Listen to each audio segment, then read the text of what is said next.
alpha states or below, and hypnotic trance, and then they've got the modulations coming from the Wi-Fi towers, and the modulations coming in through subliminal programming on the TV sets, and then also through the power lines. There's plenty. Now let me say one thing, and then I would like you to please tell us that anecdote again. That is a classic, and it's crucial, and it was many years ago. Now, the idea that the human mind is an electronic organism, an electronic machine, is certainly not what most people envision. I think we're chemical first. The human mind is crucial and all that. It is crucial, but we're electrical first and chemical second. And they, being the scientists who are behind this effort to control people, have decoded much, if not all, of the valuable parts of the human emotion spectrum. The emotional spectrum is known in terms of hertz, megahertz, and other kinds of electromagnetic radiation and frequencies, and can be programmed. We know that people who go near secure military installations will all of a sudden become very nervous and frightened and want to leave. They want to get the hell out of there. And that's because the frequency for fear is being broadcast on a perimeter basis all around that facility. This is really older technology. It's not new.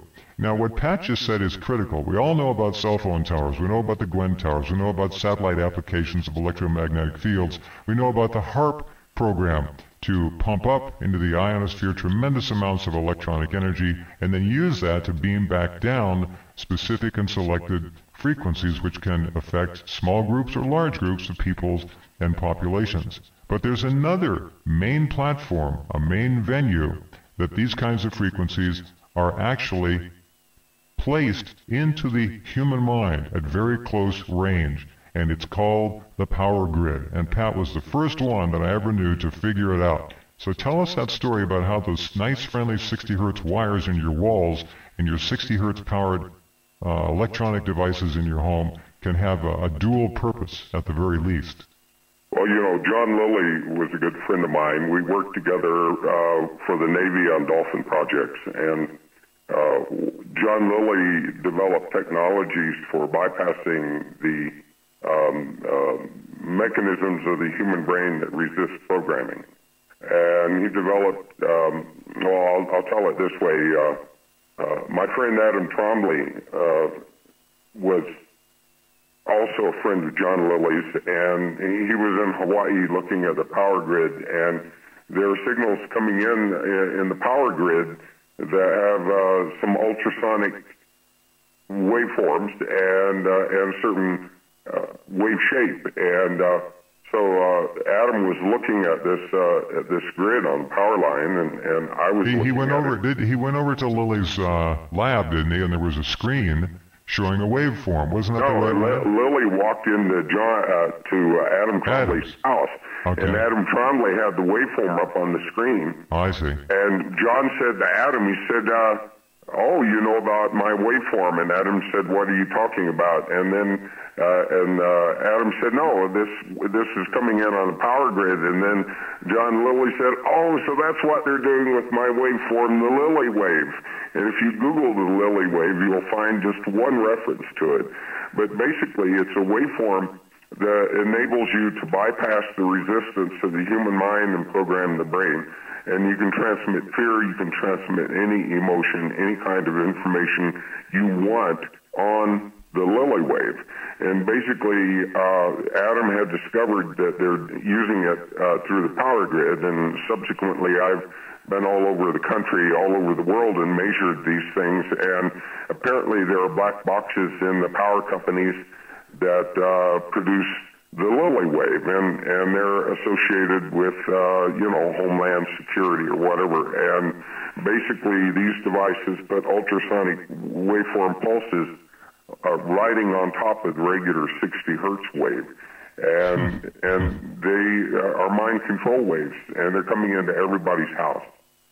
So the Lilly wave basically disarms the brain's ability to discern and decide. It just puts it in a neutral state where things just flow right in, much like the flicker of the old TV set will do. First time you watch TV, it takes about 2 minutes to get into that altered state, It's not beta, it's down in the alpha, almost theta range. You become really a zombie, and then after the first time, it's a matter of seconds. The second time you watch television, and you're taken right into that state where things can pour right into your subconscious mind. So the Lilly wave was used first to disarm the mind, and then your theory is, and Lily's, and I'm sure Adam's as well, is that the Lilly wave was then piggybacked with any kind of known decoded electronic signature that would cause a reaction in the human brain and consciousness. Fascinating. Well, that is correct, and we know the signatures for every emotional state. The signature of fear, the signature of bliss, the signature of anger. All of these signatures are very easy to duplicate, recreate, and you can, disarm with the Lilly wave. It goes right in, and then you put whatever you want in there, plus whatever subliminal programming you want. You can create unrest, you can create civil unrest, you can create riots, you can do anything you want. And the amazing part about it is it can also disarm the brain to the extent that the other platforms, cell towers, the Gwen towers, HARP, can also pump up and pump out any number of electronic frequencies that will then have a free ride and entree right into the human mind en masse. This is not just an isolated issue. It's an amazing thing to consider. We are under such control and influence that the average American, the sheep, will never figure it out. Problem, because mankind has been subjected to manipulation and control. We were born into a system of lies and deception right from the get-go, and so were our parents, born into the same kind of situation that many people accept as being the way things are, simply as the result of habit, and consider it natural and normal, and it's anything but that. The basic, very simple control of information throughout our lives. If we don't have all the facts on any given issue, our judgment can only be as good as the quality of our information. And if we've been fed half-truths and lies and missing information, then we are at a disadvantage. Two means by which we are manipulated and controlled. One is the control of information. The consolidation of ownership of the media facilitates that and allows for the coordination of different media as part of a propaganda campaign. Right now, all media is controlled by a handful of multinational corporations. Back in 1980, a book came out, The Media Monopoly by Ben Bigdickian. At that time, it was revealed that 50 major corporations were controlling America's media. And as the book was revised, the new editions came out, that number kept getting smaller and smaller until now we have 5 major multinational companies that are controlling not only the information we have access to, but the entertainment choices. The trick is to change the state of mind to disarm it, to take its defenses down, or otherwise modify them so they're no longer very efficient. And the material can go right into the subconscious without any kind of interference, judgment, or process. We're now in a phase of virtual reality where humans are being replaced by machinery. This is all part of the transhumanism agenda that we'll get into in a moment, but we're under mass mind control already. And why is that? Well, we have been literally hit with so many levels of frequencies and backdoor Trojan horses in our appliances and in our television sets, subliminal messaging in print material for decades. Again, I refer you to the scroll at the top of stopthecrime.net. We have a full-page flyer. We talk about what happened in the 90s with the takeover of all of the print material, more of the subliminal messaging, and how this has literally caused global mind control. In the Silent Weapons document, we are told they want to control the bankers and those rich men of the earth that they're referred to in the Iron Mountain report. They want to control all energy on the face of the planet. We are energy. They want to control our minds. And you will see that we have an Aquarius operations briefing on the homepage of stopthecrime.net. The Aquarius operations was a secret society and is a secret society. that was tasked with creating mind control. It's a 50-page document. The last page of that document shows cell phone towers. So when you go on to antennasearch.com, and you type in your address, you can find not only a radius map, generally a 4-mile radius map of the cell phone towers, a separate map for the cell phone towers, and a separate radius map for the antennas. And you can type in any address you'd like, your home, your business, your schools, what have you. You will see that these cell phone towers have been systematically deployed globally for the mind control apparatus and the enslavement and incarceration of the global population with frequencies. We do not see them, we cannot touch them, but they are interfacing with the frequencies because we're frequencies. We're frequencies and matter, and these frequencies are overriding our computers in our brains. This is what quantum computing and artificial intelligence is all about. We have a link on Stop the Crime called No More Humans. I would encourage everyone to spend some time there. Go to the year 2045.com. That's 2045.com. Understand the intentions of the elimination and replacement of the human population as we have known it now. And along the way, we have met many people that have been subjected to direct targeting with electromagnetic frequencies by the corporate agencies imposing themselves as governments. We do not have representation at all. We are completely being consumed by a corporate structure, and we must not consent. I'm talking about the year 2045.com. I would recommend that everyone go to stopthecrime.net, click on the No More Human link. Understand the intended, created evolution of mankind that those with the money and the methodologies are attempting to do. Now, we must learn how our reality is really coming to pass under the plans that they have for us. They've told us in the Silent Weapons Quiet Wars document that they would leech off of us until such time they were able to separate from us when they had enough power, and then they would devour us. And I want to talk about an FBI director quote from J. Edgar Hoover. This quote is on stopthecrime.net, and I would urge you to pass it around, send it out on YouTube, and get this out to everyone you know. Now, I'm going to read it to you. This is FBI Director's warning. The individual is handicapped by coming face to face with a conspiracy so monstrous he cannot believe it exists. The American mind simply has not come to the realization of the evil which has been introduced into our midst. It rejects even the assumption that human creatures could espouse a philosophy which must ultimately destroy all that is good and decent. And again, this is former FBI Director J. Edgar Hoover. This is in 1956. So it's important to understand the levels of technologies that have been waged against us and that have built up to the point where we're a police state now. Another extremely important document, a free download on stopthecrime.net, would be the report from Iron Mountain. I would recommend you download it and you read it. This will talk about the intentions of continuing the wars globally, which is why we have unconstitutional wars, as people call it.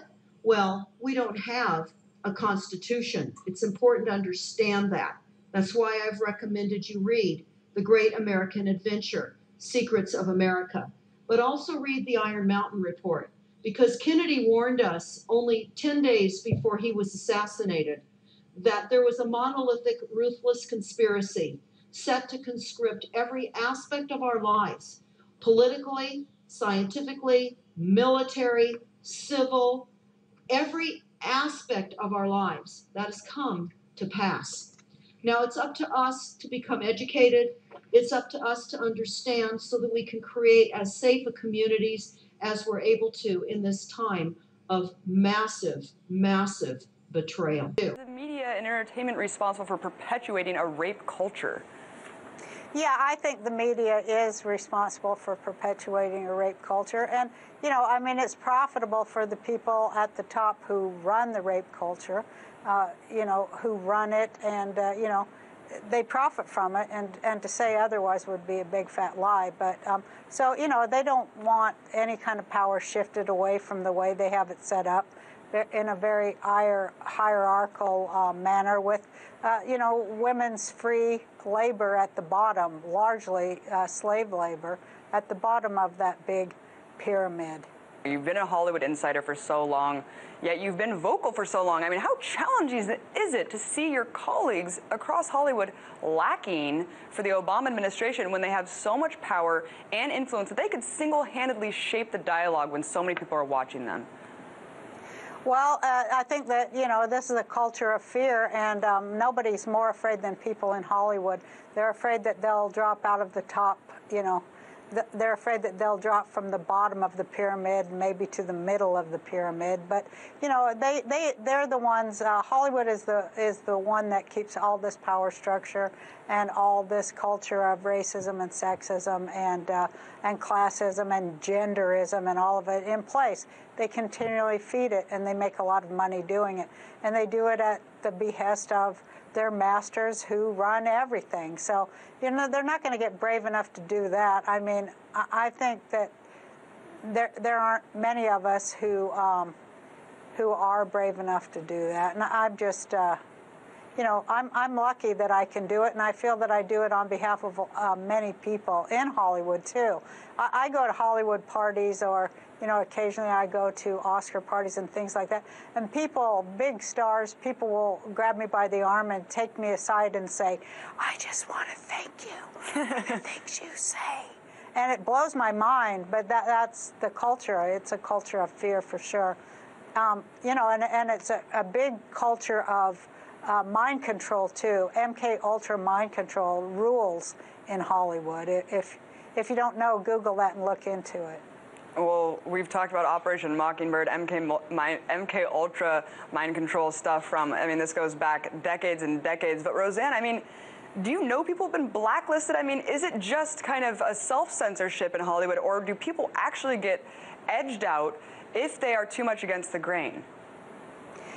Yeah, it's self-censorship after a while, but it's not just a crazy self-censorship. It's self-censorship because there's actually a danger that you will never work again.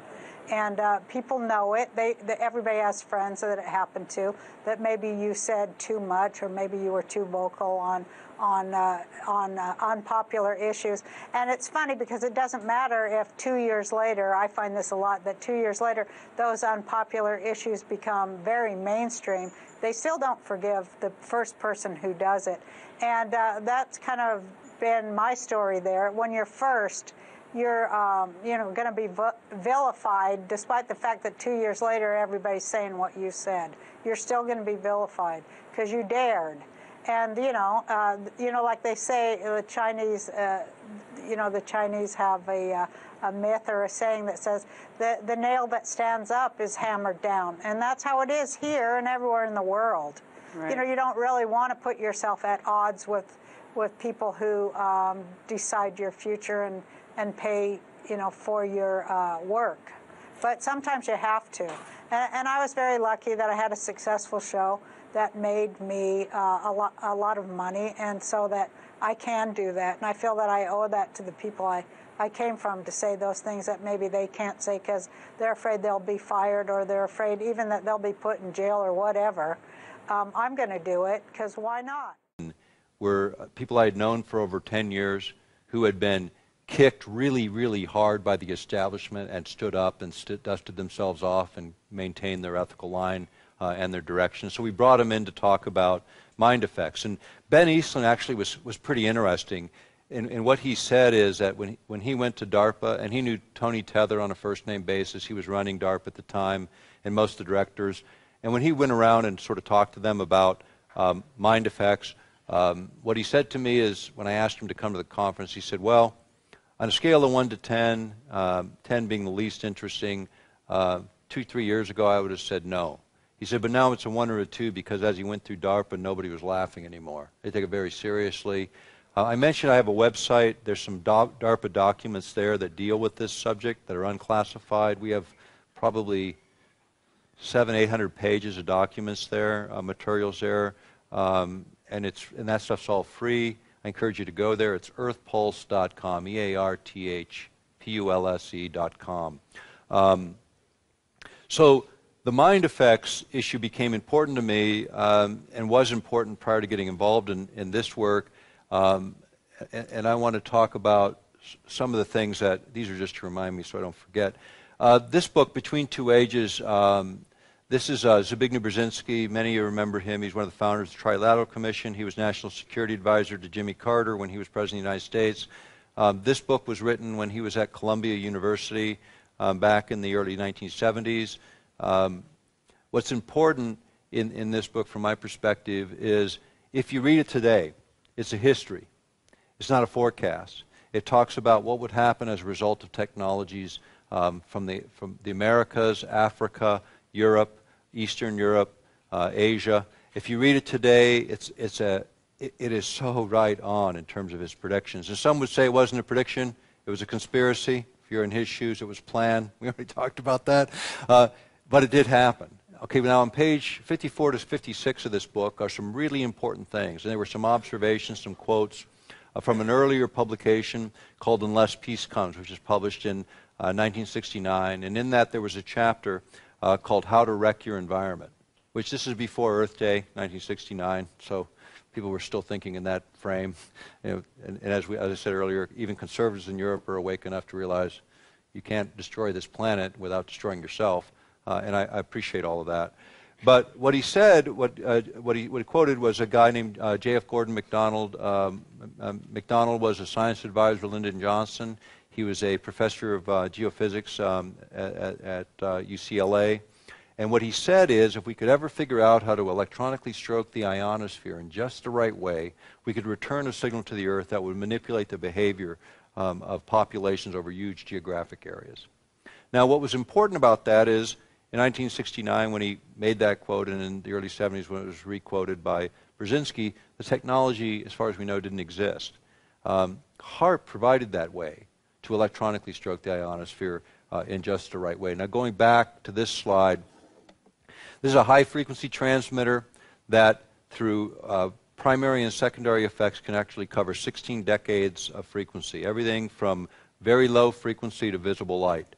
By manipulating the signal and manipulating components of the natural environment. Think about it as if you're plugging in with this little bitty small transmitter into the Earth and then being able to manipulate the Earth by manipulating the energy itself and being able to capitalize on that energy, which is huge amount of energy that the Earth has available to it if you could figure out how to trigger it. And that's really what a lot of HAARP was all about. Now, this idea of Earth-penetrating tomography in the ELF range. Within that range, if we think about sort of where our brains are at, in our deepest states of sleep, 1 to 4 hertz, delta state, where we're really out cold. Theta, running approximately 4 to 7 hertz or pulses per second, vibrations per second. This is where you are in that kind of twilight stage between awake and asleep where you're conscious of your dreams. This is where 3 to 6-year-olds spend most of their time. You know, and if you I have 5 children, you know, I remember this. I got 4 grandchildren, I remember this. You know, they confuse the imaginary with the real because this is where they're at. And we call them attention deficit disordered, and they're not. This is their normal state of consciousness, which is why Europeans are way ahead of the game. They generally don't start their children in school till around 7, which makes sense because then they're ready for the academic learning. Approximately 7 to 12 hertz or pulses per second, the alpha range, that zone, if you're an athlete or a writer, that creative place. I mean, the ideal state of learning is there, and then above that range, the beta ranges, and then further up, where you get increasingly more agitated, the higher that frequency goes. What there is, and it has been discovered, and the book I'm out of now is Controlling the Human Mind. What they discovered is frequency following response, FFR. This is the idea of the brain locking onto an external signal and beginning to mirror that signal, and essentially locking onto that external signal. And these don't have to be very powerful. They just have to be within the window frequencies that the brain will recognize, and then you begin to follow them. Consequently, your emotional state can be altered or changed on a pretty mass scale. Now, if you're near field, you have something near you that has a stronger signal within approximately the same ranges, you'll tend to move that direction versus something that's very weak coming from the ionosphere. But this did exactly what J.F. McDonald suggested, is the ELF range could be generated and then this frequency following response created in large segments of the population. From my perspective, this became really, really important. And now that everybody's taken my copy of Earth Rising the Revolution, somebody have a copy of that you just bought, I could use it. Not that one, I need the Earth Rising the Revolution title so I can quote from it as I'm walking through this. Yeah, that's the one I need to borrow for just a minute if you'd bring it forward. I can't remember them all. Thank you very much, and I'll get that back to you. The thing that struck me about this, and I'll show some more overheads on this, but there was a publication called Orienteer. It's a military journal published in Russia. There was an article published there on mind effects that was pretty interesting to me. This was reprinted in the U.S. Army War College quarterly called Perimeters. I believe it was a winter of 1998, but you can look it up. And the article in the U.S., you can look up the article name on the internet. It's called "The Mind Has No Firewalls." And I'm just going to read one quote. It's a lengthy article, but I'll just read one quote that kind of puts this into perspective. And this is what it says. A psychotronic generator which produces a powerful electromagnetic emanation capable of being sent through telephone lines, TV, radio networks, supply pipes, and incandescent lamps. This signal would manipulate the behavior of those in contact with the signal, unquote. Then he goes into a bunch of other ideas around the same theme, essentially saying that any of these carriers, you could manipulate that signal so that you could create this FFR, this frequency following response. What's important, and I'll put this in context of even politics and marketing, the frequency following response is taught in every college that teaches psychology these days because they utilize this knowledge. Now, this is not restricted in terms of how you can utilize it. So something as simple as the flicker rate on a television screen is sufficient that within 20, 30 seconds to create that response in most people. Now, when you come home, most people go home, they watch television, they're tired, they're fatigued, they sit down, they're watching the television, their husband or wife is hollering at them, dinner's ready, and they're totally entranced, right? I mean, we've all seen it. Everybody's laughing, right? You've seen it because you've been there. And you're in this light, sort of trance-like state. Well, then you add in the flicker rate, and how you can tell there is a flicker rate and whether it's a coherent rhythmic signal. Just look at the white wall behind you when it's playing, and then you can get an idea of that. But you can then run the flicker rate in such a way that within just very few seconds, you actually are in a very suggestive state. The regular ad, the overt advertising hits you. Most people don't have firm opinions on very much, so you can move 1% or 2% of the population in a certain direction. For political purposes, you can see the ramifications of that pretty easily. If you remember during George Bush Jr.'s first election, he got in trouble for using subliminals, where he's using words. And the Democrats, and he had the rats and the stuff, and then he got caught, and they shut that down. Well, that's regulated and creates those kind of controversies, but the flicker rate, FFR, doesn't do it. And I want to mention that the easiest form of mind control, the easiest form, all you have to do is give the population a sense of anxiety, worry, or fear. And as soon as you have that in a population, you cannot reach your higher states of consciousness. It is impossible to reach your higher states of consciousness. So the easiest manipulation, the Baptist minister's known for years, and the government's known even longer. And when you think about it, It's pretty simple. You know, if you can let go of the fear, then you can reach these higher states of consciousness where actually solutions can be developed and resolutions created. And I want to say a little bit more of that because I was alluding to it earlier when I was talking about how many people sort of fall off the edge of this work. Usually it's they begin to get fearful. And in this, the alternate energy field, you see a lot of fear, a lot of anxiety. You're done. As soon as you're there, you're done. You're not going to be effective. You're probably not going to achieve your objectives unless it's strictly by mistake and the randomness of the odds.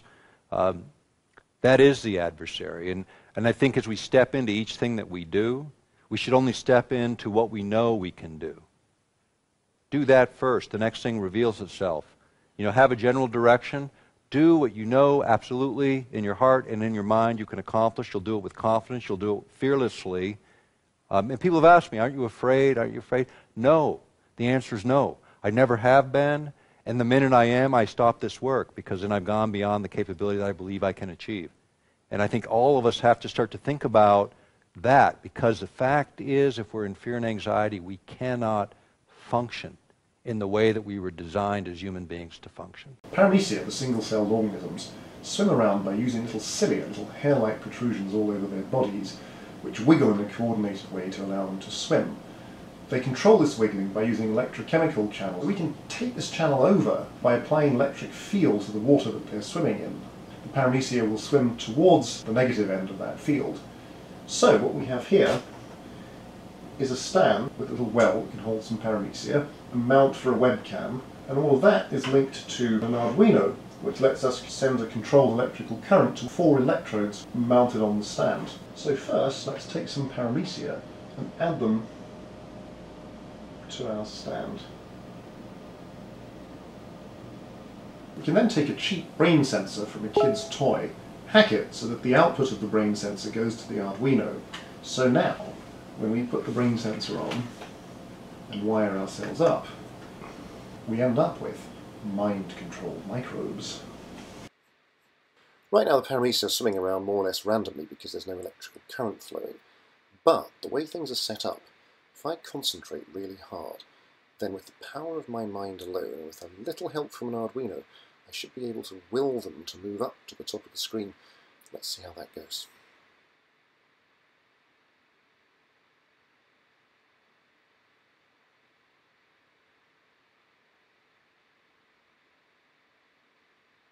And there you are, mind-controlled microbes. As soon as I stop concentrating, they start swimming around randomly again. We're now in a phase of virtual reality where humans are being replaced by machinery.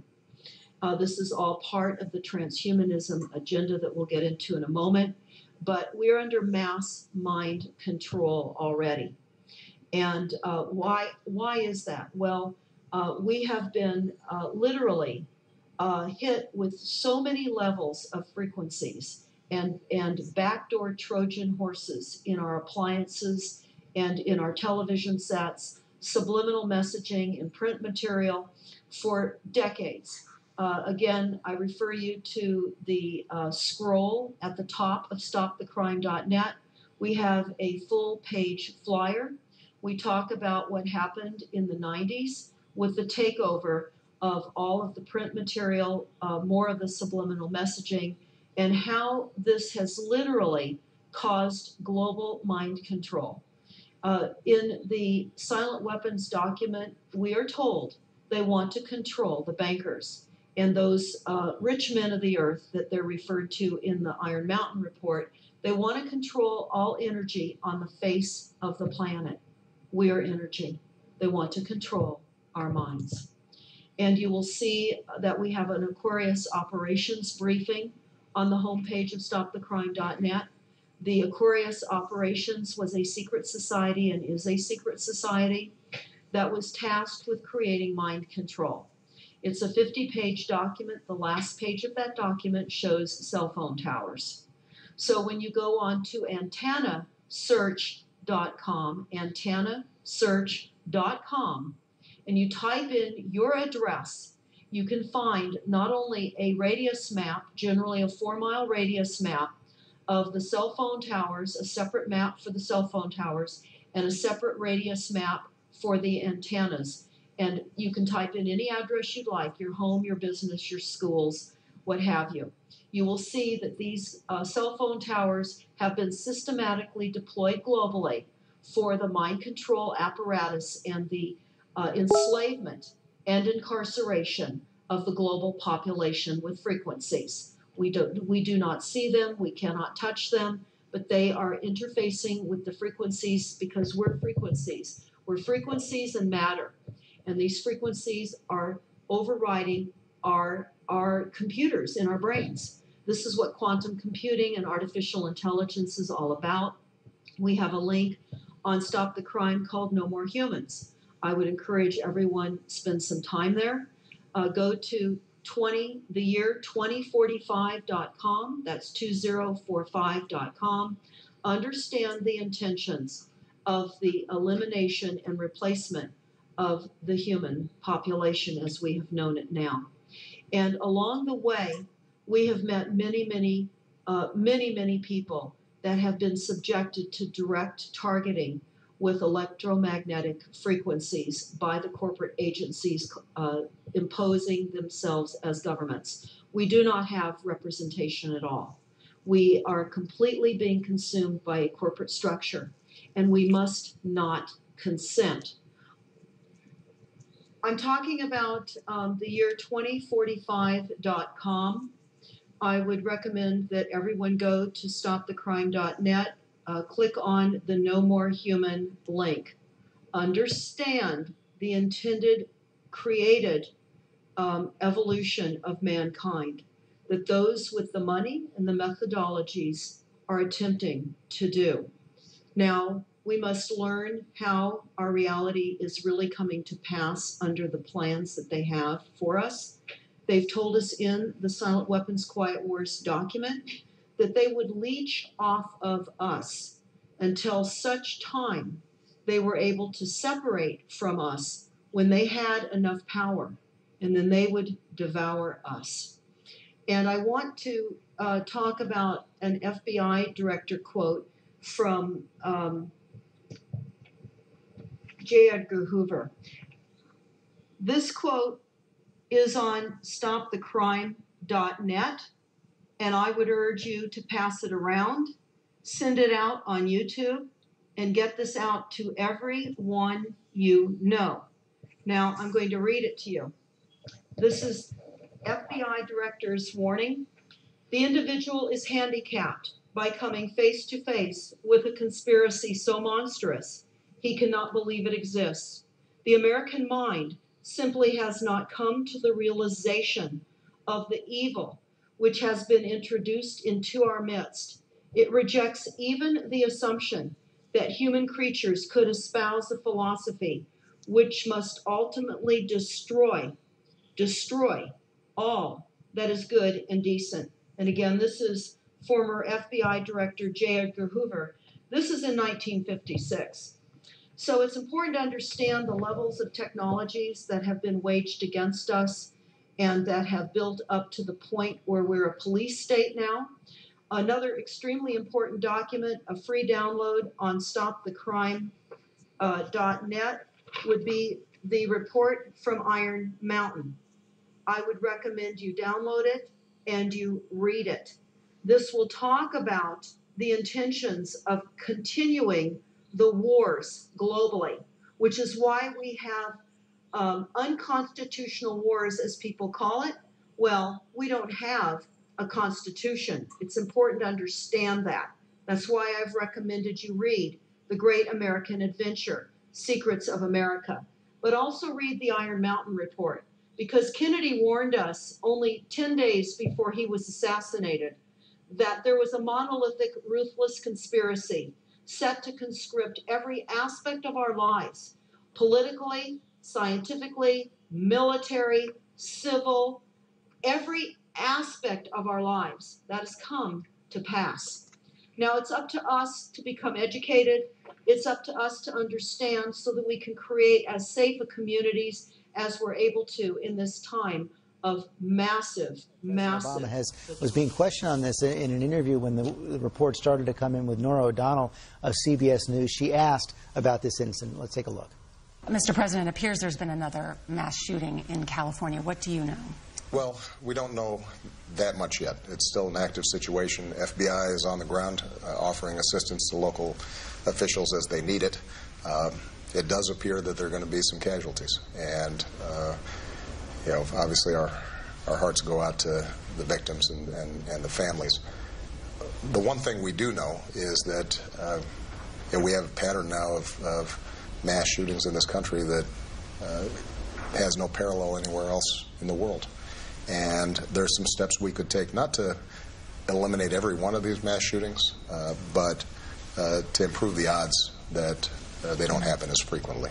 Common sense gun safety laws, stronger background checks, and for those who are concerned about terrorism, some may be aware of the fact that we have a no-fly list where people can't get on planes, but those same people who we don't allow to fly could go into a store right now in the United States and buy a firearm, and there's nothing that we can do to stop them. That's a law that needs to be changed. And so, my hope is that we're able to contain this particular shooting, and we don't yet know what the motives of the shooters are. But what we do know is that there are steps we can take to make Americans safer, and that we should come together in a bipartisan basis at every level of government to make these rare as opposed to normal. We should never think that this is something that just happens in the ordinary course of events, because it doesn't happen with the same frequency in other countries. Thank you, Mr. President.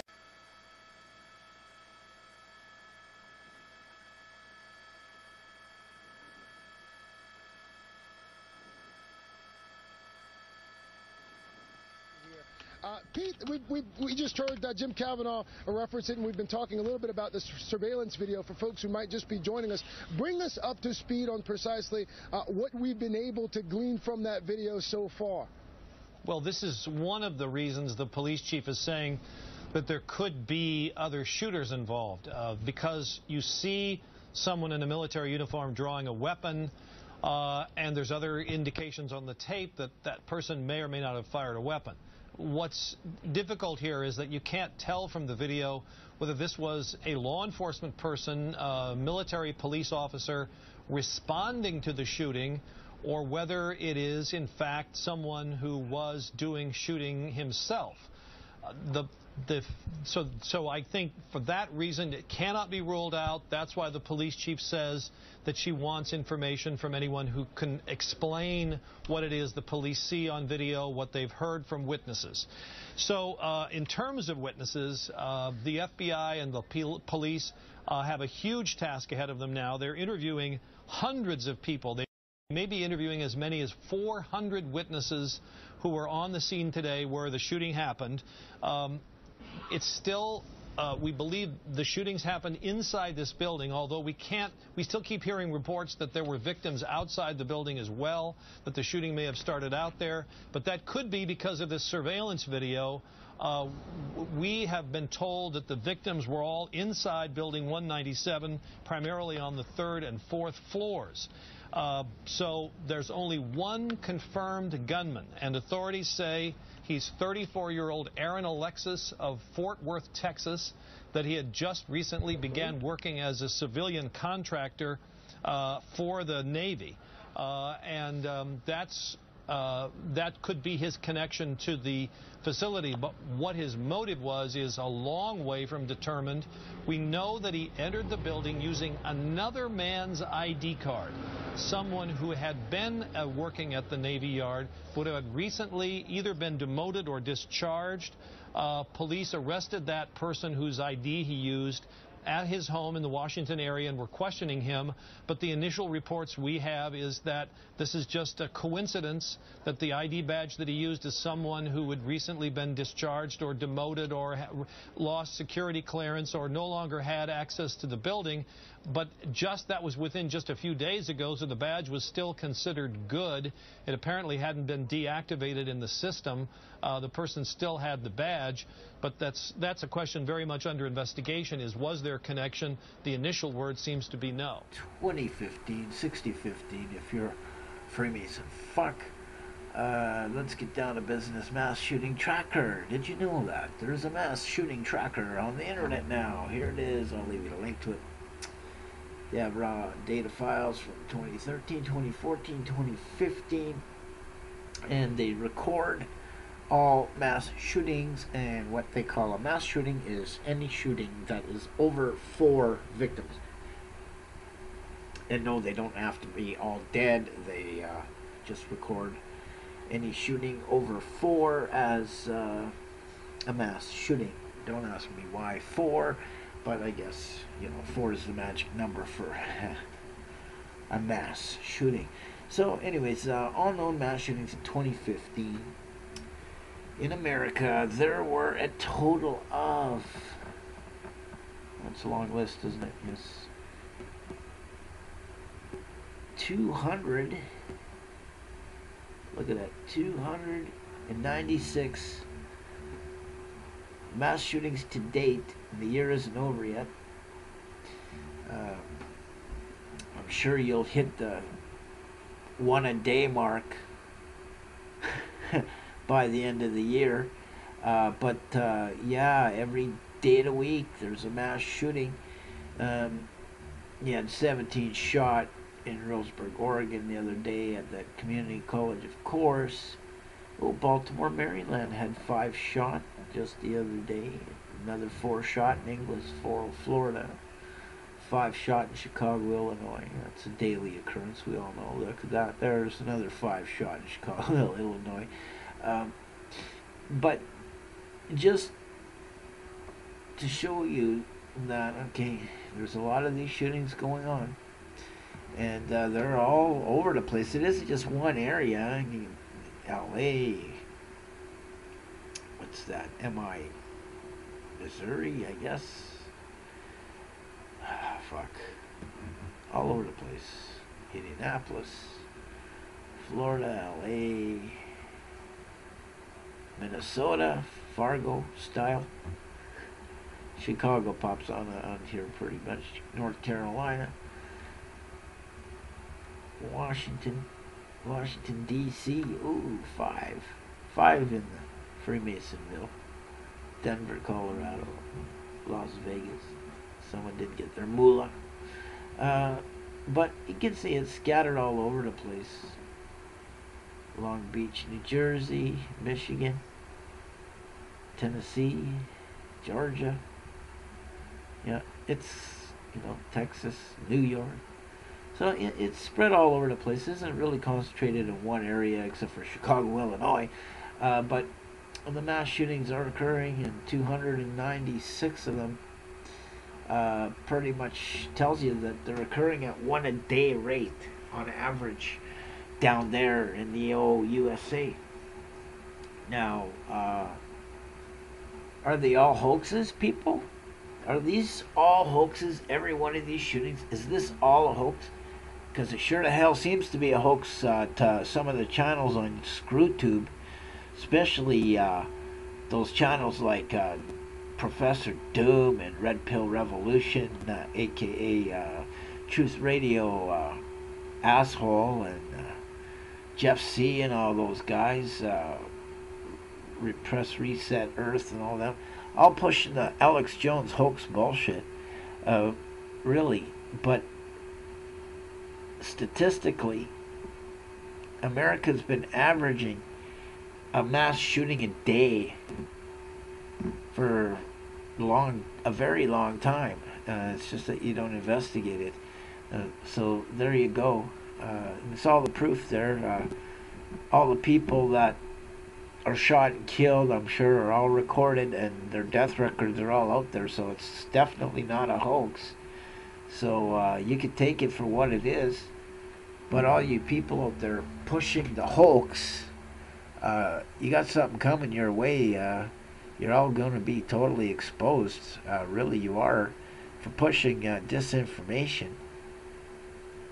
And it's happening. Really, it is. The people that are sick and tired of your bullshit are really taking charge of this movement now. And it won't be too long before you guys are all pushing pennies on a street corner looking for your money instead of asking for donations on YouTube.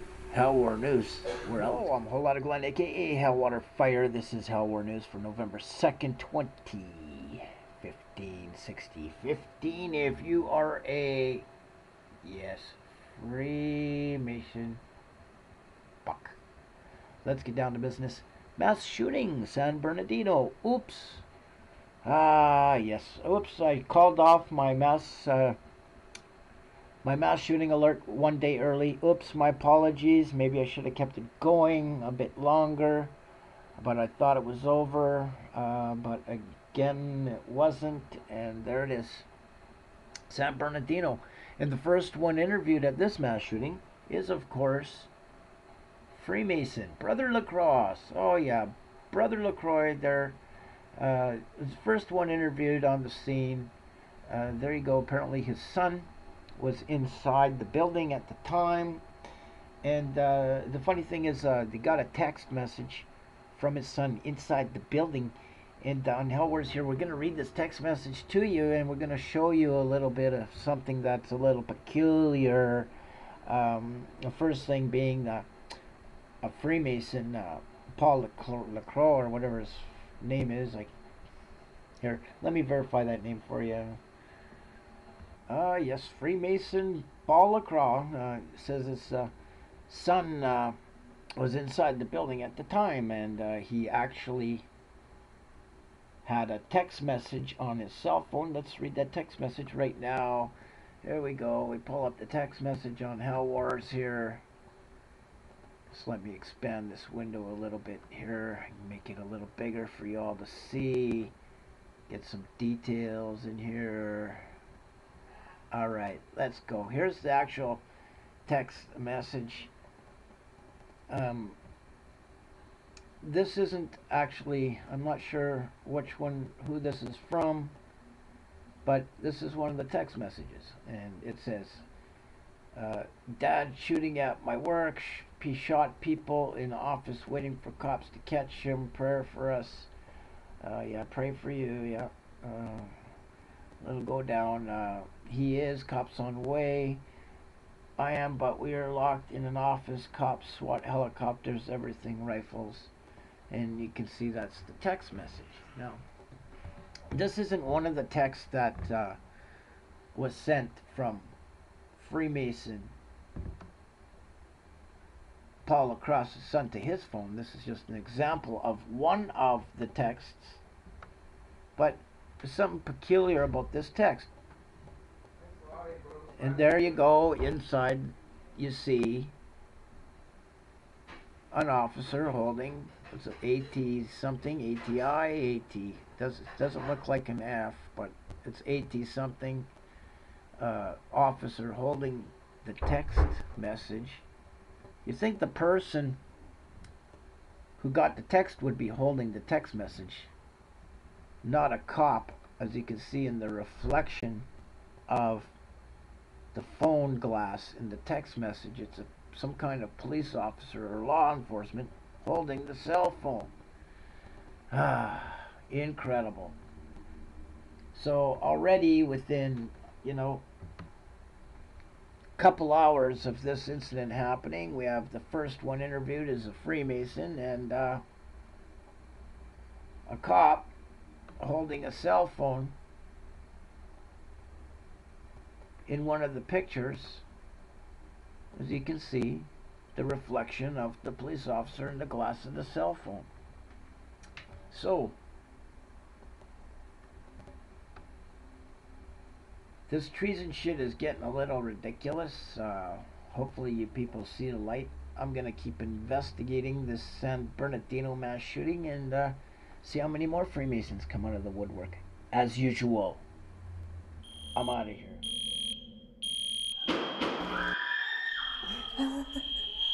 This is a mass casualty situation. Grab and pull! Get them both out now! Was an active shooter. Went through the door, and immediately there was a casualty in the hallway. The adrenaline started going right then and there. We got another one down in here. We got a guy set up into 2 separate teams of police officers with 3 EMS personnel each. Move in. It was our job to start doing a search and rescue. All right, tourniquet. Collecting casualties. 2 casualties ready to move. We were clearing rooms along the way. Keep a hand on him.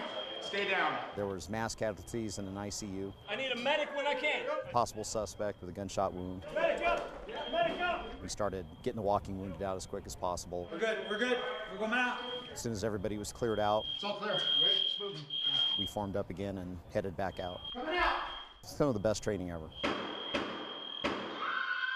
We are at the old University Hospital complex. This particular building has a lot of different floor plans, and they replicate very well the kind of building that first responders might end up in an active shooter type environment. For this exercise, we're going to assume shots fired, parties down. In an active shooter situation, the officer's sole focus is on neutralizing that threat. Show me your hands!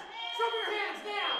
Protecting lives is the #1 priority. It was really crazy because they actually came out with rifles or ammunitions. The police! Can you crawl to me? And actual bombs. Keep coming! I really didn't expect that. I can walk. What we're trying to do is really test their limits. Please help me! Help me! We want to make sure that they stop the killing spree. 1, 2, 3. At the same time, we want our officers, our EMS, and our fire personnel to enter these dangerous situations, these hot zones, and extract injured parties as quickly as possible and save lives. There's no fire, EMS, law enforcement, okay? Everybody here is going to be responsible for taking care of these victims. Do something, you know, if you got 3 officers in a room and you're all standing there watching blood pumping out and everybody's going, where's the firefighters? You got 3 minutes till they're dead, so. My role is I'm a guy who got a shotgun shell to the back. The makeup was such that when I saw the wound, I panicked, knowing it was makeup and an actor. We're providing some special effects makeup. We've got some lacerations, some bullet wounds, alcohol pigments, latex, blood, more blood, a severed finger that we haven't found a use for yet today. We're going to be placing a kind of small flesh wound on his cheek. It looks like it's going to sit pretty nice right around here. More adhesive to kind of help seal the edge and, in theory, keep it from popping up. Next, we're going to do a little painting with the alcohol pigment, make it more dramatic. Then I'm going to grab some blood gel. That's going to make it look disgusting. Close your eyes for me, please. You're all set. We do a lot of horror movies and things like that where it's all in good fun, but knowing that these guys are training for a real life situation is kind of sad.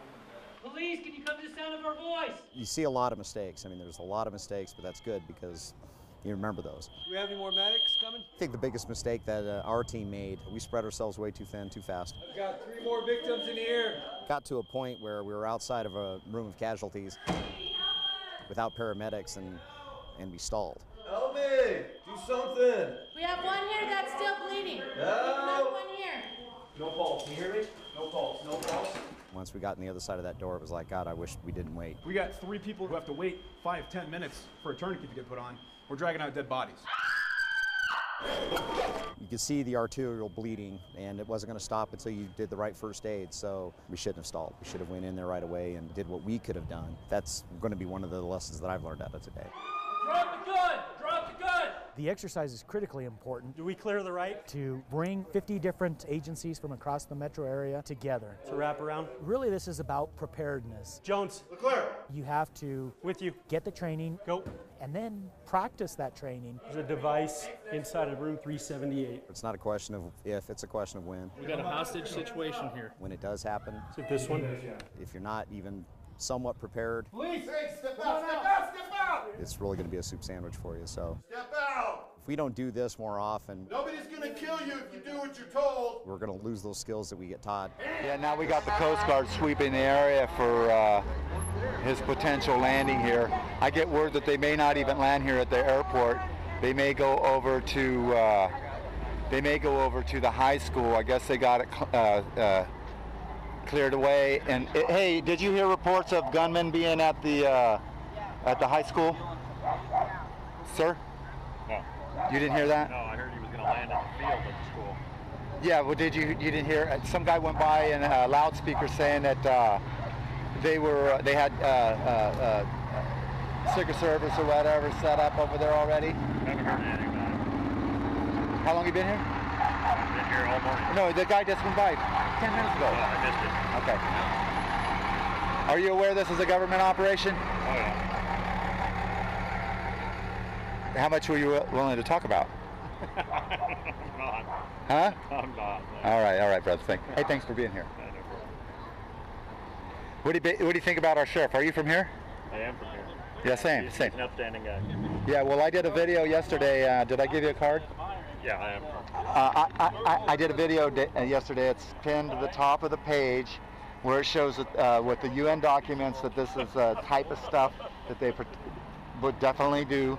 And we all also know, and the military's active shooter drills, I posted in this film, those documents, along with the 2 UN documents, and also Kennedy signed Memorandum 7727, War Without Peace Without War. Are you familiar with that? No. It was signed in 1961. It was about disarming the people, disarming and banning the military, and disarming and banning the police forces. That means in all weapons of defense from them, and the National Guard, and then eventually the military, to be superseded by UN forces. Are you aware of that? No. You should watch this. This film that's pinned to the top of the page will actually explain that to you. There's documents that'll support it too. Hello.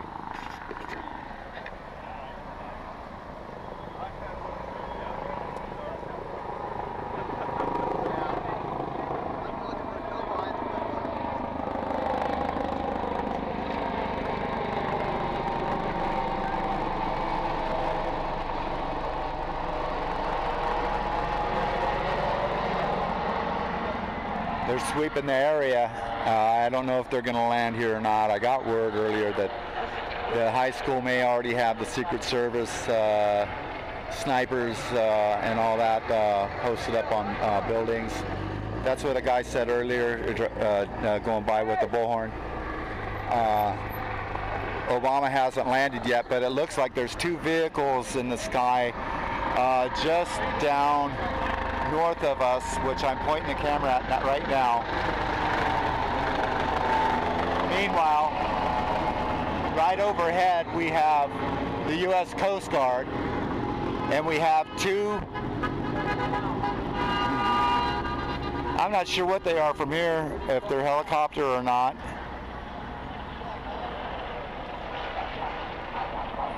But he could land here, or he could be landing at the high school. We're not aware yet.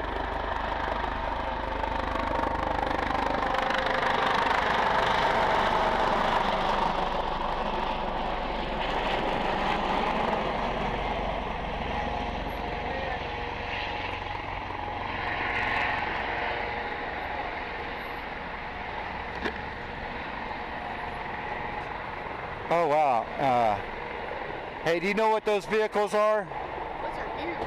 No. No, I do not. It's kind of like a Harrier, isn't it? Do you know those vehicles? Sorry. Oh, I'm not familiar with Like the Harriers, right? No, they're not like a Harrier. They're like an Otter or something like that. Yeah. I think that's what they call them. I seen something like that. Yeah, I know, right? I think that's a $umpteen million outfit helicopter that they had so damn much trouble with. Yeah, but they can actually take that off, and they can fly it like a plane or like a helicopter. If that's Roxy. All right. Oh, my little baby girl. Mine would make her a good lunch. Huh? Mine would make her a good lunch. Who? The Chihuahua. Oh. Yeah, you know what? She just a loudmouth. She actually is a big sweetheart. Up there, they got people in there, they're like snipers or something. Yeah. Security, Yeah, they're sweeping for sure.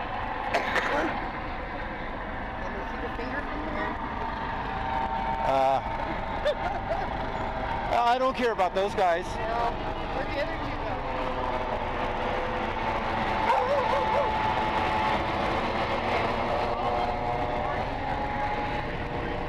All right, I guess I better move. The other two landed?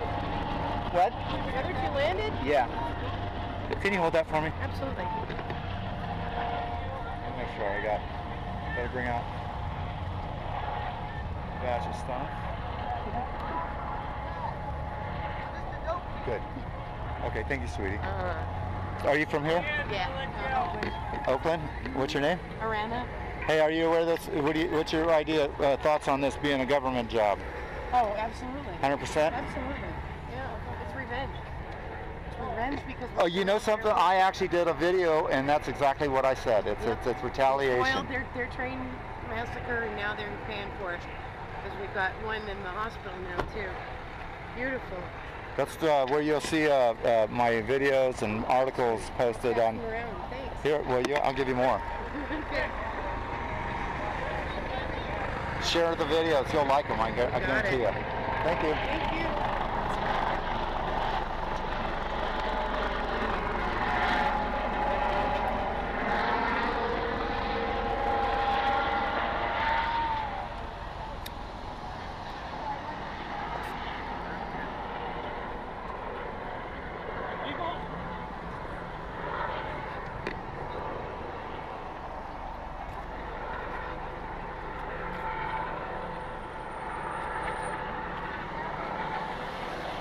Excuse me. Who are you with? Channel 8. Thank you. Let me ask you. I know Channel 8 won't say this, but what's your view on this being a government operation? I don't know what to tell you. I'm sorry. It's okay.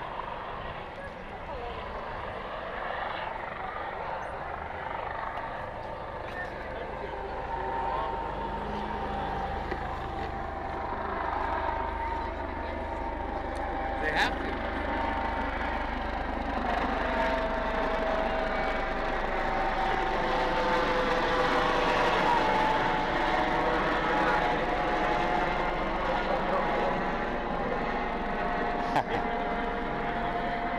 Are you aware that the UN Agenda 21 calls for this type of stuff? Oh, we know.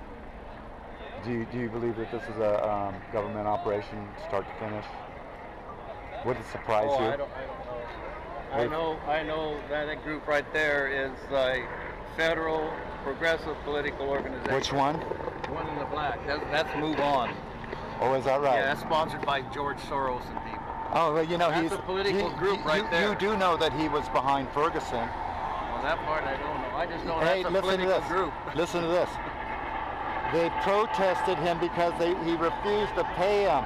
The looters and rioters. Oh, I heard that. Yeah. They actually were at it. Yes, it is true. Yes. Did I give you a card? You should go to. I wonder if that was true or not. Look, I'm local, but I'm mostly focused on geopolitical. But when this happened, and I pay attention to everything, and I blog about it and make videos. Anyway, yesterday I did the video showing all the UN documents. I showed up Memorandum 7727, where those actually are, the 7727 was signed by Kennedy. It was a world without war, or freedom, something like that. At any rate, that's the title. At any rate, that was spelled a prescription of disarming the people, the police, National Guards, and then eventually the military itself, taking all of their weapons away, and then replacing them with the United Nations. Are you aware of that? Yep, we heard all about that. We also know that Clinton went to 29 Palms military base years ago and asked them if they would be willing to confiscate firearms. Hey, are you aware of Chinagate? I want to go up here now. Okay. Thank you. Thanks for being here, you guys.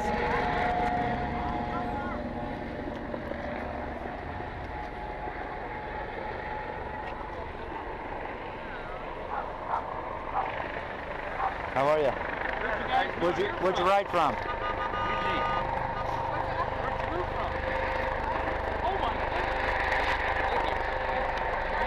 The guy that will talk about like the real shit. Right. For real. And I back it up with documentation and as deep as I can go. Example, Monsanto. I go back to the 1700s on the Monsanto group. Do you know they were slave traders? I didn't. I got articles posted up on that page that's on that card. I wouldn't doubt it. Oh gosh, yeah, his scope she's oh gosh, yeah. Oh yeah. His grandfather and father. Yeah, he just landed, so I'm not sure. Did he actually? Well, the helicopters came in. You talking about those double proppers? Yeah. You think they would have been using those instead of the green flying turds? Yeah. I've seen some stuff on the internet. Now, of course, you got to take it with a grain of salt, but I've seen some stuff on the internet. They were going to use the Air Force One type helicopters. They were there for years and years and years. Air Were you Force quite One. long? Yeah, the green ones. Yeah. I call them a flying turd.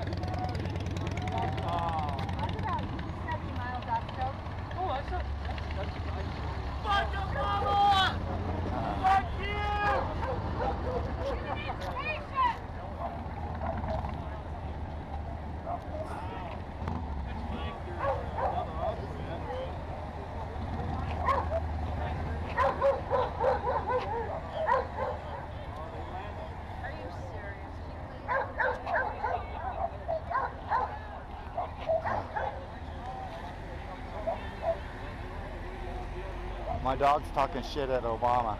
Huh? My dog's talking shit at Obama. Where's your dog at? She's the one you can hear. Oh. You can hear that one no matter how far away. Look, I'm a local guy. I post independent media on Facebook and YouTube. I make videos. I got one posted up about this whole event, tracing it into as being a government job. Show the documentations going back to the 50s.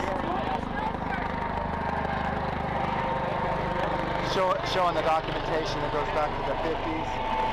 Even Kennedy signed, I think it was Memorandum 7727, A World Without War, or Free of War, it was the name of the document. At any rate, basically talked about disarming the people, the police departments, making everything illegal for both, and even going into the National Guard and military, disbanding them, seizing all their weapons, and replacing those factions by UN. Are you aware of these? It's through UN documents. It's on my film pinned to the top of the page on this address right here. You can actually go on your cell phone, or you can go online. It's the same Water Rants as my page. All right, check it out. Okay, cool. Look at it. Sure, thank you. Click like. I hope you will. Should like it. It's pretty solid info. Yeah, and it goes into showing how and why they're going after our sheriff. Oh, that's true. Yeah. He wrote a letter to Biden.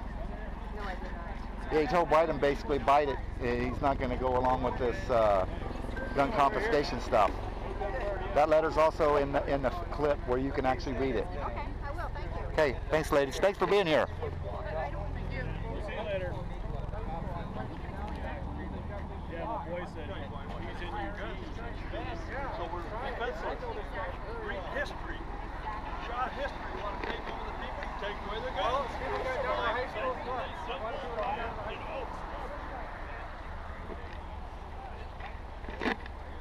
Hey! Better turn it over. Turn it over. Hey, I got a question for you.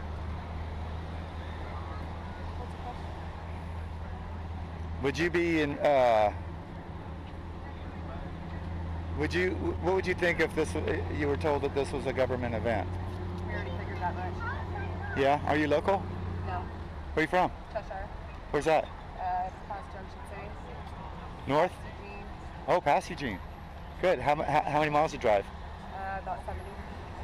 Okay, so that's pretty close to Eugene. Yeah. I got a video I put out and posted at the top of my blog page yesterday. It's on Facebook. I'll give you a card, and you can go check it out and read the documents. There's a bunch of them that I supplied, and it also is the reason why they're going after our sheriff, because of letters he's written. Are you aware of that? No. Do you know that he read a letter to Biden that tell him to fuck off, that he wasn't going to go along with this gun confiscation or any of their laws? Okay, that letter's in there, along with some other stuff, but it's pinned to the top of the page. I hope you'll like it and share it. Okay, will do. Okay, thanks for being here and supporting us. Thank you. Okay.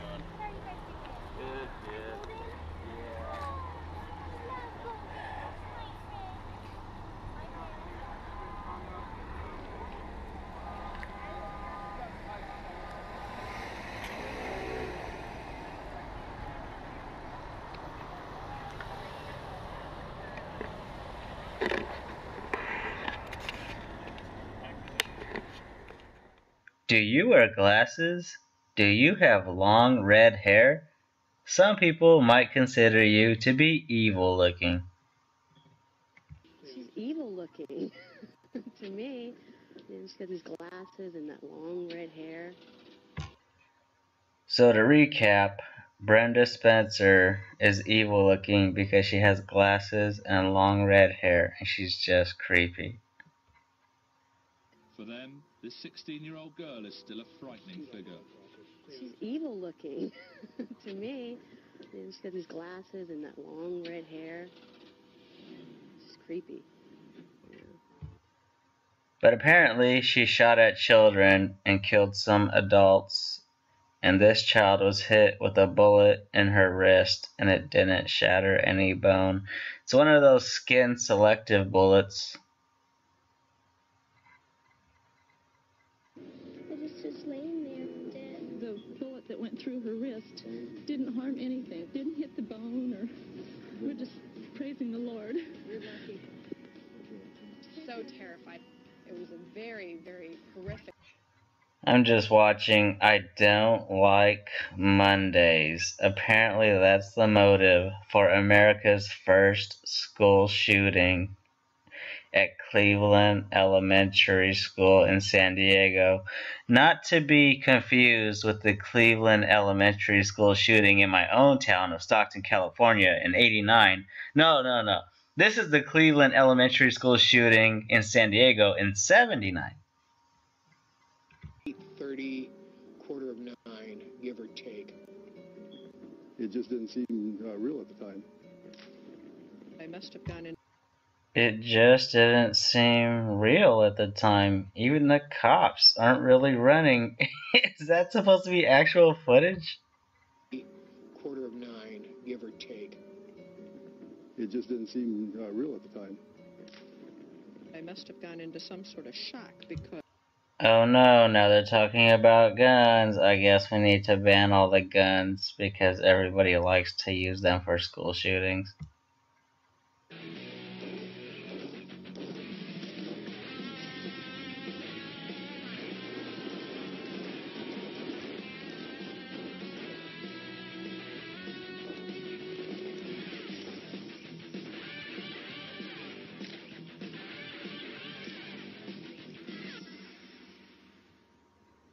This is the rifle used by Brenda, and because it's lightweight and easy to operate, it is the weapon of choice for school shootings in America. Oh, I guess that means we just gotta ban all of them then. Then all the school shootings magically disappear. She had opened fire approximately 36 times across the street, about 150 feet away, and had 11 hits for an accuracy of about 30% or just higher than that. I think she was probably a... Oh, did you get those Call of Duty stats? She's a pretty good shot. Her father bought her the gun for a Christmas present. So the moral of the story is don't buy your kids guns because they might shoot up schools. Oh yeah, and don't put glasses on your kids or let them have long red hair because apparently they're going to look evil as fuck. So I don't know, that's I Don't Like Mondays. 5 parts. And since we're supposed to snitch on each other now with the Elliot Rogers bill, I guess if you're at work and it's a Monday and your coworker makes a complaint that it's another Monday, you can report them if they have a gun at home and they can lose their gun and go through the legal issues of trying to get it back because that's the country we live in now. Apparently not liking Mondays is a motive to not just fire a rifle at somebody, but to go on a shooting spree and murder little innocent children. Well, apparently molestation makes you do that too. So, I don't know, somewhere in between Monday and child abuse, there's a motive in this shooting? I mean, I don't know. We've had so many fake school shootings already by the corrupt U.S. government to ultimately disarm the American people because the U.S. government is run by the Jesuit order and Americans are losing their rights and they can't be armed if you're going to be enslaved. So let's see what a real school shooting looks like, because I've actually been wondering which ones are fucking real. By this 16-year-old girl, Brenda Spencer. Did she have a sweet 16 birthday party? Maybe she just didn't have a sweet 16 birthday party. I mean, maybe that was the fucking motive. January 1979, Brenda Spencer started shooting from her house into the primary school across the street. So after like a couple of bullets from your fucking house, the people aren't gonna run away from the chaos where people are falling? Everyone's just gonna keep running into the fucking scope of the target? Shooting, Brenda declared, "I don't like Mondays." My God, what does she feel about Tuesdays? Thank God she did not have a bazooka. I would hate to see her on Tuesday. Is entitled to parole. We were granted exclusive access to her hearing and discovered that behind the eerie detachment of her original statement are now dark allegations about a seemingly ordinary suburban family. Brenda Spencer's father still lives in the house from where the shooting took place, but he has never spoken about the events of that Monday morning in 1979.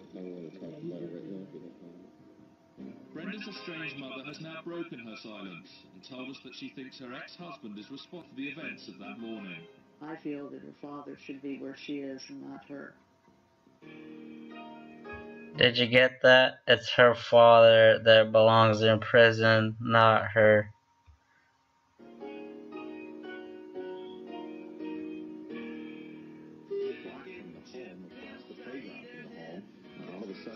Where are they running to?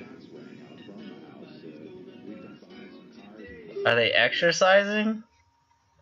I saw this at San Joaquin Delta College. This is what they do in school. Oh, I didn't go back far enough.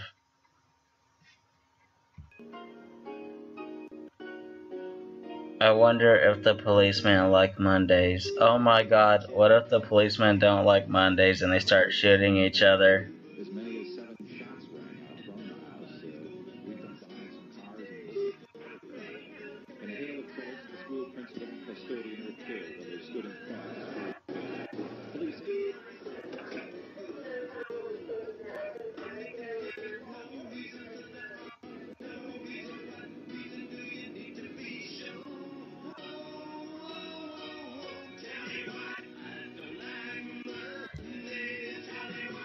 Is this a fucking joke with that music?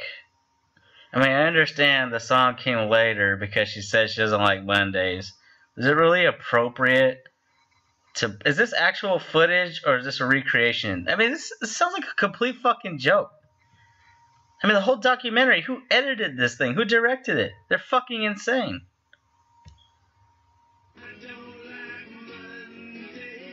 Brenda Spencer was a teenage schoolgirl who lived in the very ordinary San Diego suburb of San Carlos, California. After her arrest, Brenda pleaded guilty, and so her bizarre Monday statement has remained the only explanation to what was America's first ever school shooting. 26 years on, San Carlos is nervously preparing for a parole hearing and the possibility that she might be allowed to return home. Ahead of that hearing... Well, what does she have to say in her parole hearing? That now she's okay with Mondays? What if she still does not like Mondays? Fuck the U.S. government and fuck their drills. Fuck CNN. The U.S. government is corrupt. And yes, the American people will be disarmed eventually. It's what the Jesuit order wants. And you actually have to go to war with the entire world governments because they control all of the world governments. The American people are so brainwashed and they'll believe anything, because I see it on Yahoo News, the ridiculous cartoon bullshit that people read and leave comments on. They'll believe anything, and they will probably go along with disarming themselves. Who knows? These people are idiots. Maybe they should start putting unicorns in the news. Let's see if the fucking people will eat that shit up. Start looking at evidence. Stop being lied to. The news is fake bullshit. And they're working against the American people. They're the most anti-American sons of bitches. The most treasonous pieces of shit you could have ever imagined.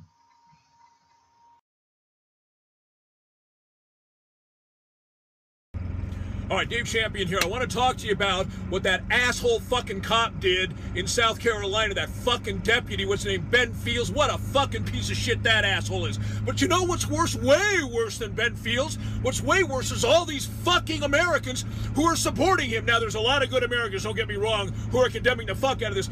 But what the fuck is with these assholes who are supporting him? Jesus Christ, you know what the number one thing that fucks up kids are? Fucked up parents. And you know who those fucked up parents are? The ones who are supporting this fucking criminal, violent prick. You know what the kid's nickname for him is in that school? I bet you don't know, do you, motherfucker? It's Officer Slam. How many fucking times do you think he's done this before? But there was no video, so it just got brushed under the fucking rug. He's a fucking thug.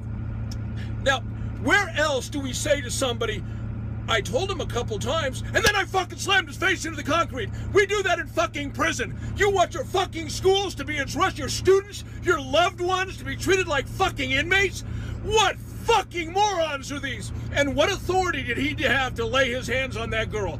Not one fucking legal authority. Go look it up in South Carolina law. A resource officer is not a school administrator and has no authority except in pursuance of a criminal act. And saying, no, I'm not going to stand up is not a fucking criminal act. He's a fucking thug. Oh, by the way, he also says he bench presses 600 pounds. I've been in the gym for 30 plus fucking years. If you're bench pressing 600 pounds, you are a fucking steroid junkie. And what do steroids do? Yeah, it makes it virtually fucking impossible for you to control your temper. Now, he has 3 jobs under South Carolina law. He's a law enforcement officer assigned to the campus. He's an advisor to the staff, and he can teach a limited number of classes such as law enforcement principles and things like that. That's it. He's not a fucking administrator, and he can't lay his hands on somebody for violating policy. Now, the National Association of School Resource Officers refused to defend him, and they are the preeminent organization for resource officers in the country. NBC has said the sheriff has decided to fire him,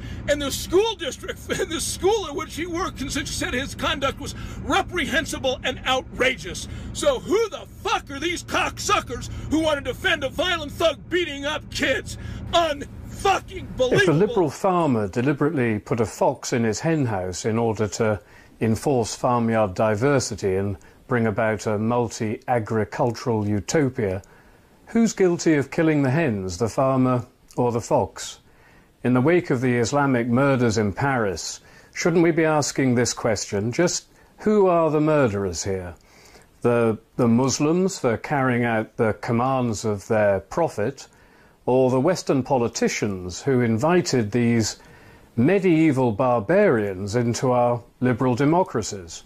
And it's not as if we haven't been repeatedly warned about the consequences of importing in their millions members of an ideology who hold their prophet Muhammad as the perfect man they must obey to the minutest detail, which includes, of course, the command to strike terror into the hearts of the disbelievers, along with the most important but never ever mentioned by Western media, the one sentence responsible for all the historical and present-day carnage caused by Islam, which is, I have been ordered to fight all men until they testify there is no God but Allah and Muhammad is his messenger.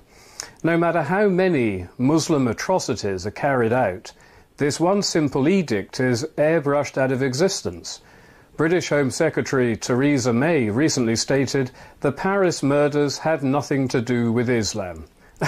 Really, Theresa? It's just ISIS that's responsible, not Islam itself. Was ISIS responsible for the gang rapes of British girls? No. Was ISIS responsible for 9/11 or the 7/7 London bombings? Was ISIS responsible for kidnapping and enslaving Christian girls in Nigeria, massacring Christian Africans in Sudan, or for any other of the atrocities carried out day in, day out by members of differing factions, all belonging to a certain religion and a certain religion alone?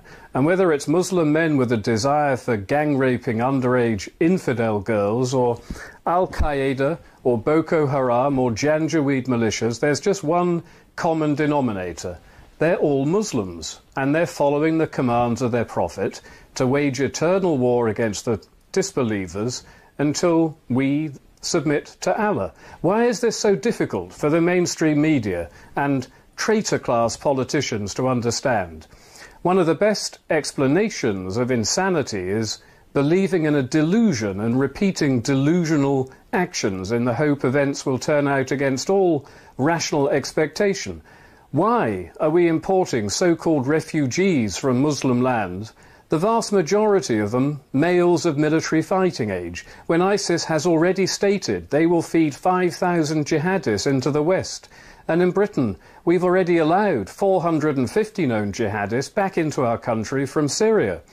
And then in Gothenburg, in Sweden, they hold the record for the highest percentage numbers of exported jihadists to Syria. And 2 of the 8, possibly 3, Paris jihadists turn out to be recent refugees. All this while the entire Middle East has been virtually cleansed of Christians. Why are we inviting into our Christian or post-Christian countries millions of young males who fanatically follow a supremacist ideology akin to Nazism, which labels all Europeans as infidels, and which clearly states it's their duty to destroy us? Why do our politicians and media class want to turn Europe into a modern-day version of Hitler's Europe, where today we are the Jews and Islam represents the Nazi Party?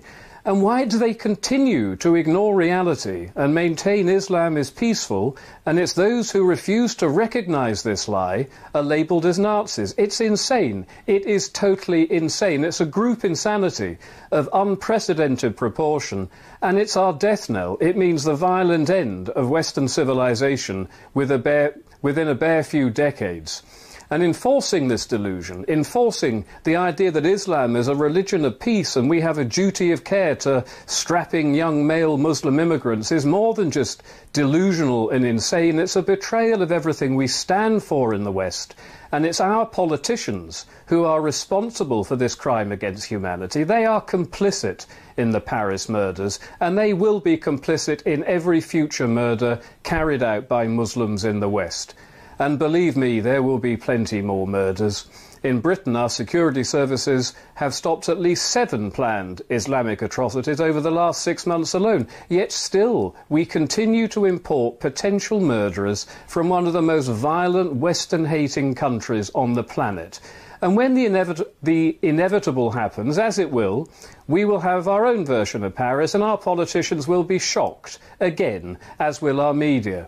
But you've got to realise that you politicians have to realise you are just as guilty of murder as the farmer who allowed the fox into his hen house.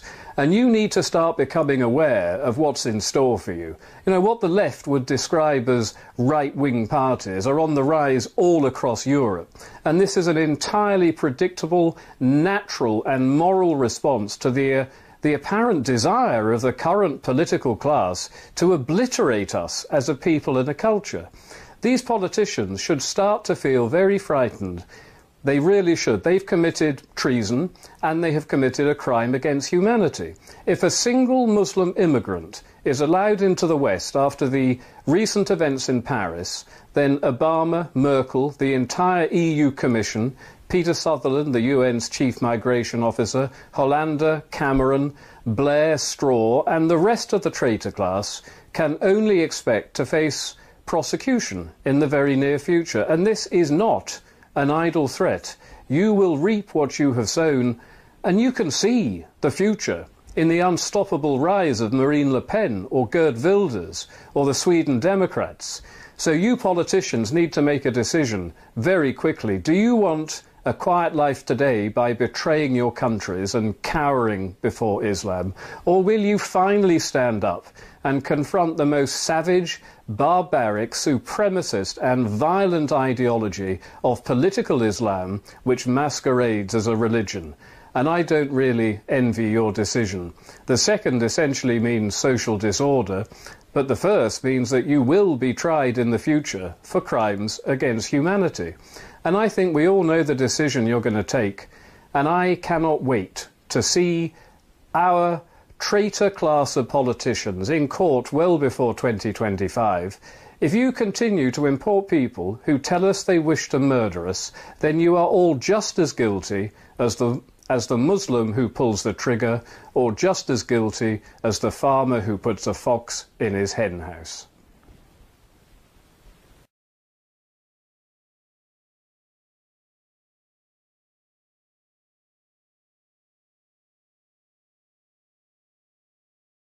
Oh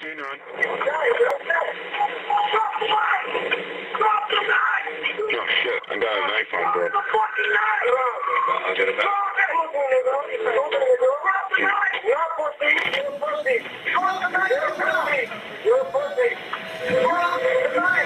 I went over around 246, we have this emergency on 61 Dundas. I hear screaming on the streetcar, dropping a knife, there's a weapon on board. I need police there ASAP. Is westbound Grace and Dundas. There are sirens in the background, but there are weapons on board. 4058.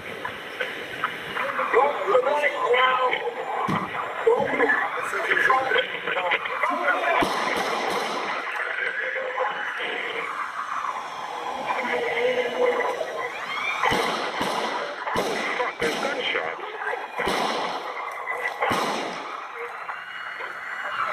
Yeah, if you're sending me, yeah, please. Or you're sending me forward. It's Rocky, 16-year done that. It's called Dusty, but there's somebody right now here shots fired in the background. 4058, Grayson Dundas. Lots of silence.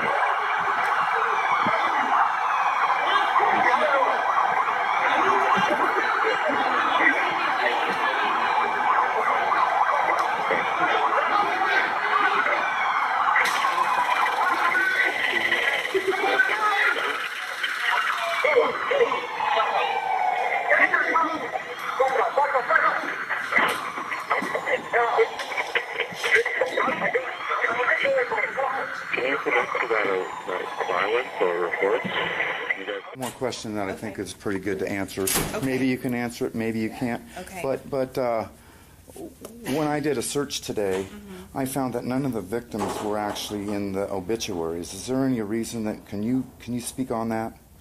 I think that's up to the families whether or not they put obituaries in the local paper. Yeah. Okay, so it's not even really up to the. No. That's a family if they decide to put it in the. As an obituary, that's not like an automatic thing that when somebody dies in the area that. Not necessarily. Okay. Okay. Yeah. I'm just trying to get some questions answered. Okay. I appreciate your time again. Thank you, hon. All right. I'm just now getting here to the local newspaper. It's called the News and Review. News Review. Anyway, we're going to go in here and see if we can get some questions answered. Hi. How are you?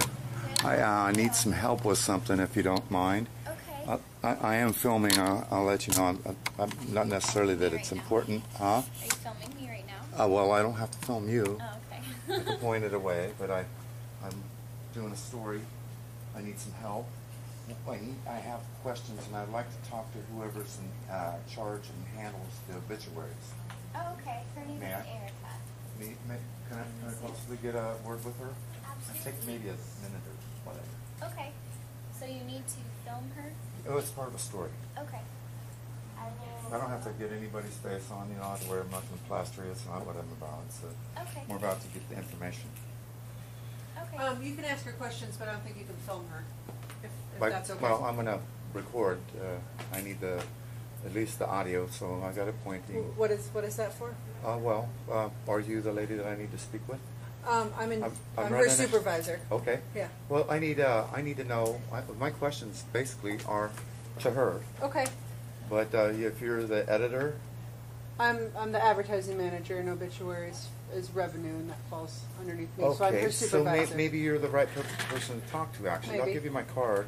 Okay. And maybe you are. Hopefully you are. Maybe I am. I don't know. We'll see. Hopefully you're going to be. I'm not going to pretend. No, hopefully you'll be nice and give me some information that I've been looking for. All right. Okay, I went onto your page and I noticed that on the 1st of October, none of the names of the deceased from the shooting were mentioned in the obituaries. Can you make a statement on that? Well, it happened on the 1st, so we did not have the names for at least 3 days after that, until they were released. So. That would answer that question. I actually looked deeper into it and on other dates.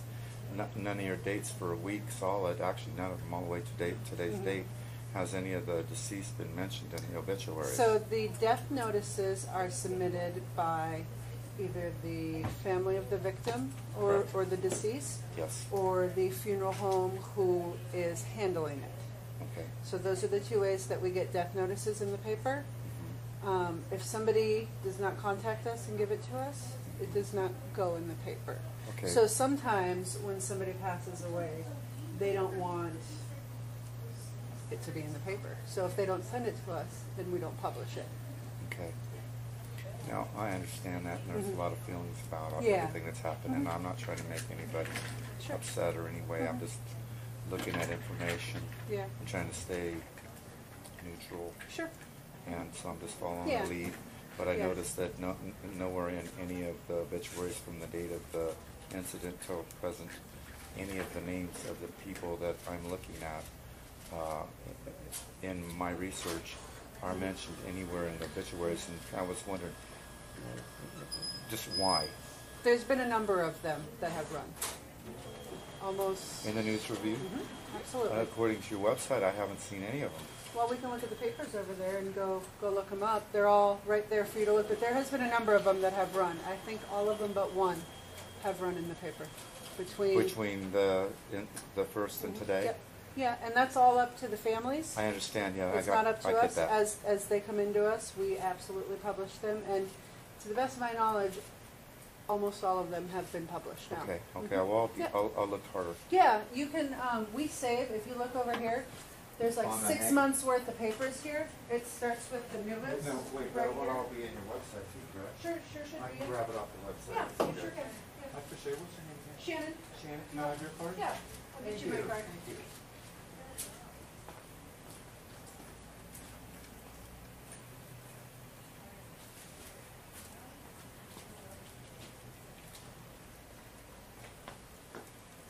Yeah, they should, the majority of them should be there. And if they're not there, it's because it was the family's wishes. But your knowledge, all but one, there's been... I believe that's the number. I think we've seen all of them but one. Okay.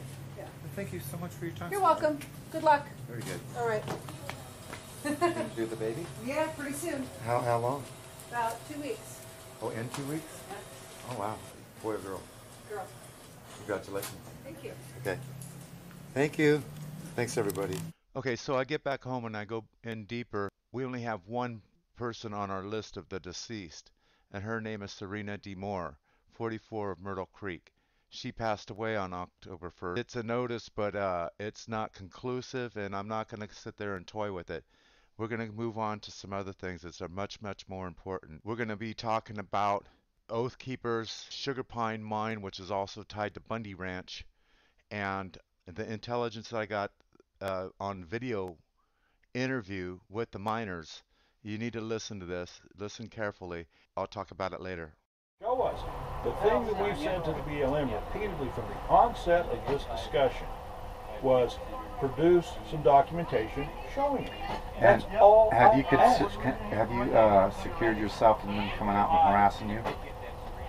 Oh, right now, yes. Yeah, they aren't coming out there anytime soon. Nah, they're not in any rush to come visit. Yeah. Have you been getting flyovers and all that? Oh yes. Are you videoing it? Are you out there all the time now? I'm out there every day. Start videoing it. Send it down. The thing is that we've gone into there's a stingray around. And Say that again? A stingray. Yes. And we've been keeping all our phones in a Faraday case. And so every time something flies over, we don't have time to whip our cameras out. And everyone's camera nowadays is on. Yeah. So hey, do you know that is that stingray system active in the whole area? I am not sure. Can't discuss that. I don't have a clue. That's I have no clue. That's those keepers' communication. Oh no, a stingray. That's those keepers' communication. That's those keepers' communication. This is a warning to anybody that's in the militia movements. Okay, it's conclusive that the militia movements have been usurped and infiltrated by the feds. I've been on their conferences with high-level oath keepers in Oregon, and they actually agree that that all these groups are infiltrated by the feds. Now, this Stingray technology is the key. Stingray technology is really highly powerful mobile hardware that can be set up anywhere and run with a laptop. It can actually take and shut off communications, disrupt communications in other fashions, steal your data. Also, it's operated particularly by law enforcement and all the ABC groups of the Fed, controlled by the DOJ, by the way. So when I say people should be looking out for this, the reason why is because during some of my video, when I take my Wi-Fi equipment out, I would have a bad luck with it. And I remember this interview that I did with the Oath Keepers and the miners down at Sugar Pine Mine at the beginning of the year. And so I think that what I have to say is holding some weight. Now, could I be wrong? Yeah, but you know what? I don't care if I'm wrong or not. I know that these guys are infiltrated, and at any rate, folks, all the 3%ers and Oath Keepers, man, you guys better watch your back. So when I was down filming with the gold miners down in Merlin, that's by Grants Pass, and they were speaking about this Stingray system. Well, my question was, well, why would Oath Keepers want the Stingray system up on the mountaintop where it's you're lucky if you can get a signal as it is? So, you know, my thinking is, well, is this so that they could shut down communication? Look, if there's agent provocateurs and they have this kind of technology, it could be a bad thing. Now, we know that the BLM and the government is going back after Bundy back in over Nevada. With this in mind, if there is some kind of a excursion that jumps off, this could be very bad for the guys. There's been another mass shooting in America, this time in a community college in Oregon. That means there are more American families, moms, dads, children, whose lives have been changed forever.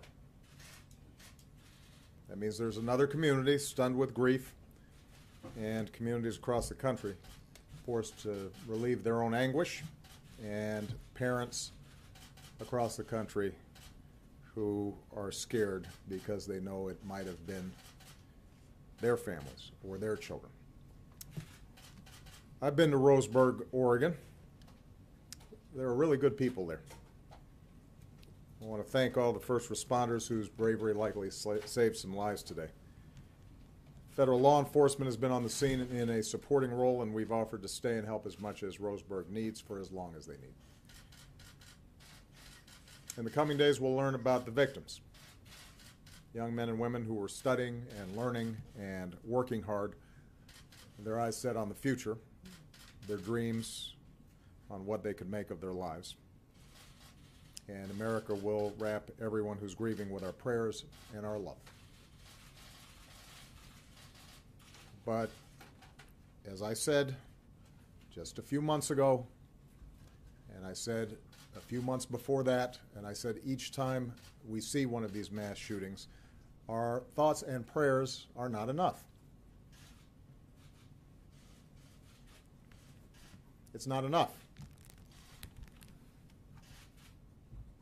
It does not capture the heartache and grief and anger that we should feel. And it does nothing to prevent this carnage from being inflicted someplace else in America. Next week, or a couple of months from now. We don't yet know why this individual did what he did. And it's fair to say that anybody who does this has a sickness in their minds, regardless of what they think their motivations may be.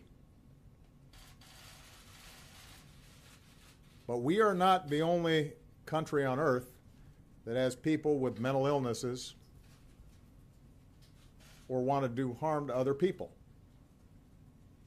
We are the only advanced country on earth that sees these kinds of mass shootings every few months.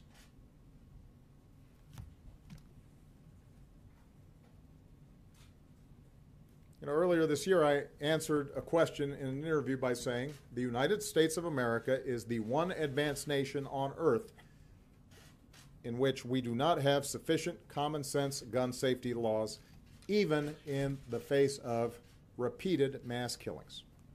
And later that day, there was a mass shooting at a movie theater in Lafayette, Louisiana. That day. Somehow this has become routine.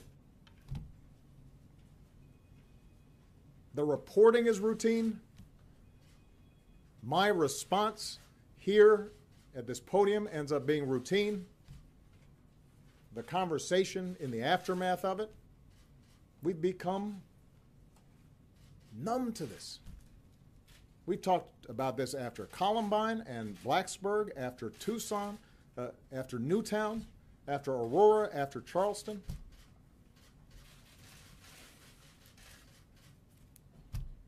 It cannot be this easy for somebody who wants to inflict harm on other people to get his or her hands on a gun.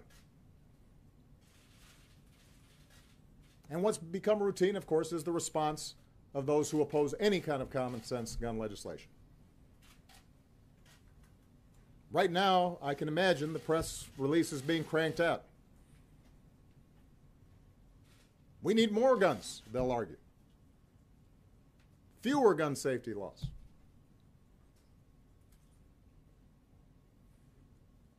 Does anybody really believe that?